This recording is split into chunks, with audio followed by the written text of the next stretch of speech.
Hey guys, it's Charlie, and I just got home from seeing a Regal special showing for Gremlins. Gremlins is a childhood classic for me, and because I was born January 15th of 1984, I never got to see it on the big screen. I've only ever seen it on video, on VHS, on DVD, on Blu-ray. So I've only ever really known it off of that. I do consider myself a Gremlins fan. I have a great many NECA Gremlin figures.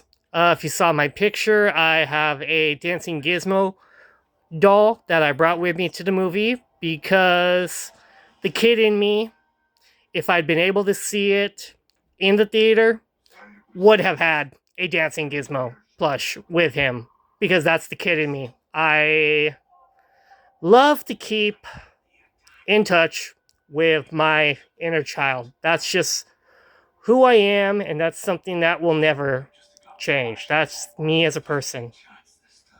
And I think a lot of people prefer it that way because it's just who I am.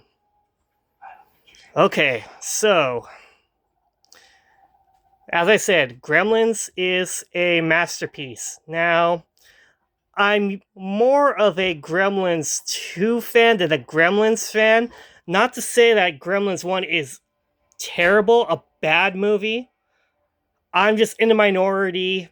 I love Gremlins 2 because of how off the wall and everything that worked in Gremlins 1 was just dialed up to a 13 or a 14.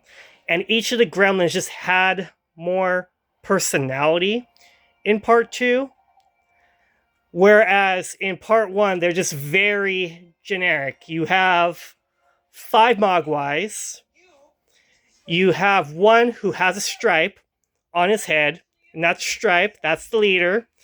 You have 4 others that are just very generic. You can't really tell who's who amongst them. And then when they eat after midnight and become the Gremlins later on, you have very few differences. You have like a dark green one, you have a brown one, you have a flasher one, you have Stripe. That's about it. It's just very cost effective, very generic in that sense. Whereas in Gremlins 2, you have the brain gremlin, you have the spider gremlin, you have one with the goofy eyes, you have one that has big buck teeth, you have one that is electric. You just have all these different concepts. You have one that is a female because she drank a gender swapping formula. Why a science lab would have a gender swapping formula? Who knows? Why would Christopher Lee be messing with something like that? Who knows? Anyways, okay. So, seeing Gremlins on the big screen the way it's meant to be seen, this was just fulfillment for me, is the best way to say it. It was fulfillment. Because when Gremlins came out in, I believe, June or July of 1984, it was big. But something else came out that day. Another kind of science fiction-y type movie. A little film called Ghostbusters. That one I did see on a big screen a few years back. That was a fun experience. I tell you, that was really, really fun being able to see Ghostbusters on a big screen. But here's the thing, between Ghostbusters and Gremlins, they are very different special effects movies. And it's just amazing to me how they came out on the same day in theaters. So you have one movie that has very, very basics of digital work kind of going on with some like physical props and things like that.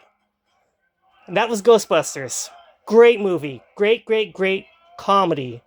Love it. Then you get a movie like Gremlins with the puppetry work. It's basically puppets and stop motion.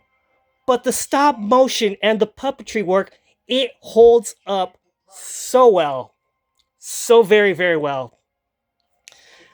For me, what I go back to and I reference when I'm looking at the very basics of how movies were made before CGI, I look at a film like Gremlins, and I think very specifically about the tavern scene and the movie scene when they're in the theater and they are loving Snow White.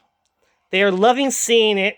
You can see the little light in their eyes, like a little twinkle, and they are having fun. They are enjoying life. They're watching Snow White. Now remember, this is before CGI, so how are they doing this scene? Hey, Roxetta.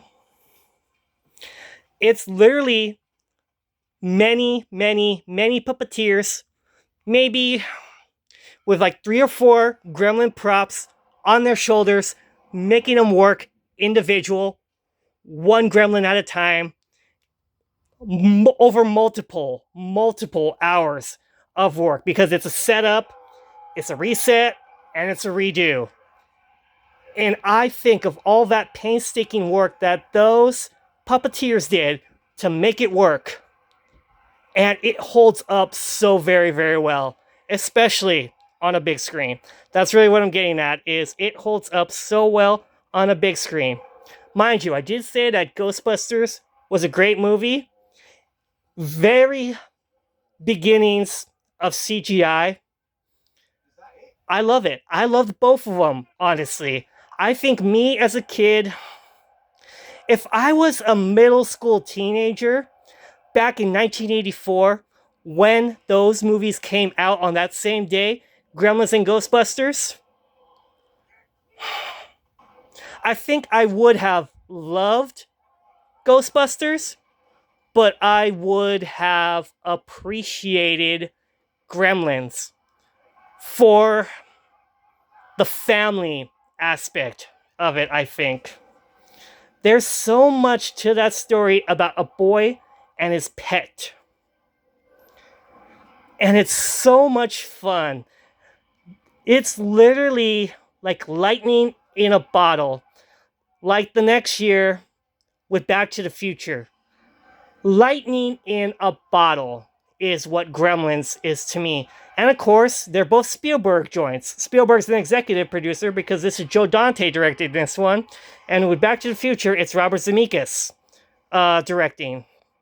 But Spielberg has his hands in it because he understands how to work with young directors. Give them their space. Let them be creative. Let them do their thing. I honestly wish that more directors were kind of that hands-off with projects.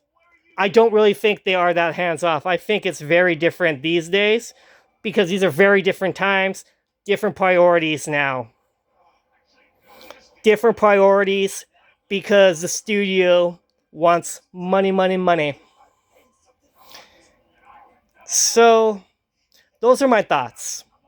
Those are all my thoughts that I just kind of am formulating in my mind. I love that Gremlins, the original idea was going to be more of a horror movie where the Gremlins were actually very graphically killing more people. Gizmo was originally going to turn into Stripe until Spielberg or somebody else in the production decided, you know what? He is too cute. We love this little guy. Don't make him the villain. Just let him be his own entity. And it worked out better that way because I think it would have just been... It would have been overkill. Seeing something that you're connected to, something that you love, being turned into something evil. I think it just would have been overkill. But that's also why in this movie, Gizmo just kind of drops out for a little bit. And then he comes back and he's kind of in a backpack. He's like basically in a backpack that Billy is carrying because the puppet wasn't designed to be used heavily the way that it wound up being. But the thing with that Gizmo puppet, it was so animated, and his reaction shots, it only would have worked if he just let Gizmo be his own entity instead of being turned evil. It works out better that way. And I mean, of course, you can't just not talk about Gremlins without mentioning the fact that back then in '84, there was no such thing as a PG-13 rating. Nowadays, Gremlins very much will get a PG-13 rating, but back when this came out in '84, that was a PG movie. It was released as a PG movie, and parents were kind of off-put by that. And I get that, but I'm grateful that Spielberg was able to argue what he did with this release and with Temple of Doom earlier that same year in '84, because so many parents groups were just getting on his case about how violent his movies were getting, because there wasn't such a thing as PG-13 yet, until he argued to the people that do the movie ratings that, hey, we should really have something that's the in-between R and PG, so we can get older kids to be able to enjoy the movie, but also give parents something to understand that they might be too young for this movie, so maybe let's wait and see what we're going to do. And of course now, PG-13 is a thing. PG-13 is very relevant, and it makes money. PG-13 makes more money because it's older kids that are able to enjoy the movie, because it's not a kid's movie. It's somewhere in between that adult and kid movie, and it caters to them. And that's why movies like that sell. So really, that's all I really gotta say. This was like a wish fulfillment for me to be able to see Gremlins on the big screen the way it was meant to be seen, because the puppetry work, it still holds up. Gremlins is, for lack of a better word, it's the perfect gateway horror film. Because it is a horror film, but it's like a gateway horror film for people that are just barely starting to get into horror. And that's all I'm really going to say right there. All right, guys. Peace.